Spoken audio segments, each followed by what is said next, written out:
Hi friends, Madras anaesthetist doctor Venkatesh பேசுகிறேன். ஏற்கனவே நான் வந்து general anaesthesia, spinal anaesthesia, epidural anaesthesia அதை பற்றிலாம் பேசியிருக்கேன். இன்றைக்கி வந்து நான் பேச போகிறது வந்து டோட்டல் இன்ட்ராவீனஸ் அனஸ்தீசியா, T1 சொல்லுவாங்க. இதை வந்து டே கேர் அனஸ்தீசியான்னு சொல்லலாம்.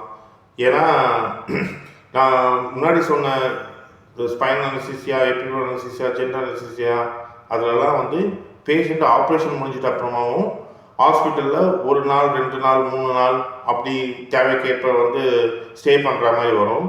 டே கேர் சர்ஜரியில் என்ன ஒரு அட்வான்டேஜ்னால், மார்னிங் வந்து பேஷண்ட் அட்மிட் ஆவாங்க, ஈவினிங் ஆர் நைட்டு வந்து டிஸ்சார்ஜ் ஆகிடலாம், ஒரே நாளில் வந்து வீட்டுக்கு போயிடலாம்.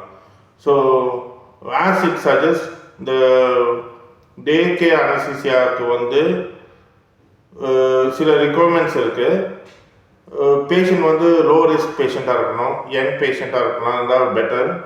இன்னொன்று வந்து ஷார்ட் டியூரேஷன் சர்ஜரி, ரொம்ப கம்மி டைம் சர்ஜரி. இப்போது டிஎன்சி, கருமுட்டை எடுக்கிறது, இது மாதிரி ஷார்ட் டியூரேஷன் சர்ஜரிக்கு வந்து டே கேர் அனஸ்தீசியா வந்து வெரி ஐடியல். இன்னொன்று வந்து இது எப்படி பாசிபிள்னா, ஒரு காலத்தில் வந்து நம்ம கொடுக்குற மயக்க மருந்து வந்து பாடியிலேருந்து வெளியே போகிறதுக்கு வந்து ரொம்ப டைம் எடுக்கலாம். அது யூரின் வழியாக, கிட்னி வழியாக, லிவர் வழியாக வந்து மெட்டபலைஸ் ஆகிறதுக்கு டைம் எடுக்கும். இப்போல்லாம் வந்து வர ட்ரக்ஸ்லாம் வந்து முக்கால்வாசி short duration drugs. So recovery வந்து கொஞ்சம் ஃபாஸ்ட்டாக இருக்கும். ஸோ நீங்கள் மார்னிங் 10 மணிக்கு சர்ஜரி நடந்ததுன்னா 6-7 மணிக்கு வந்து பேஷண்ட் வந்து ஆல்மோஸ்ட் மோரலஸ் நார்மலாக இருப்பாங்க. கண்டிப்பாக வந்து வீட்டுக்கு போய் வந்து ரெஸ்ட் எடுத்துட்டு டிஸ்சார்ஜ் ஆகிறதுக்காக ரெடி ஆகிறதுக்கு வாய்ப்பு கண்டிப்பாக அதிகம். இன்னும் எதில் கண்டிஷனில் வந்து இந்த டீவா வந்து பண்ணக்கூடாதுன்னா, வயசானவங்க, கிட்னி ப்ராப்ளம் இருக்கவங்க, லிவர் ப்ராப்ளம் இருக்கவங்க, ரொம்ப high risk patients, heart problem இருக்கவங்க, இது மாதிரி ஆளுங்களுக்கு. அதே மாதிரி long duration surgeries, long duration, இப்போது 2 hours சர்ஜரிக்கு வந்து டே கேர் அனஸ்தீசியா வந்து இப்போ கொடுக்க முடியாது. ஏன்னா வந்து ரிகவரி வந்து டிலே ஆகும், பேஷண்ட் வந்து will not be fit to go home.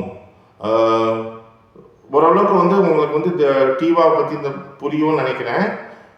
சில ஸ்பெசிஃபிக் ட்ரக்ஸ் வந்து நாங்கள் யூஸ் பண்ணுறோம். ப்ரோஃபால், கொஞ்சம் மைல்டு டோஸ் ஆஃப் ஃபென்டனைல், கீட்டமைன், இதெல்லாம் வந்து நாங்கள் ரெகுலராக யூஸ் பண்ணுற டே care anaesthesia drugs.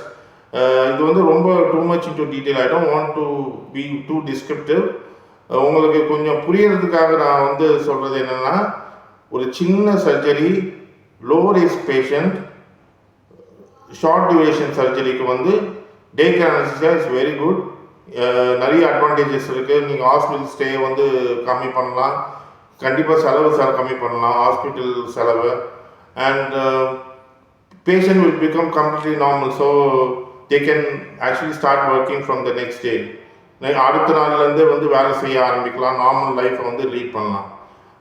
Hope it is useful.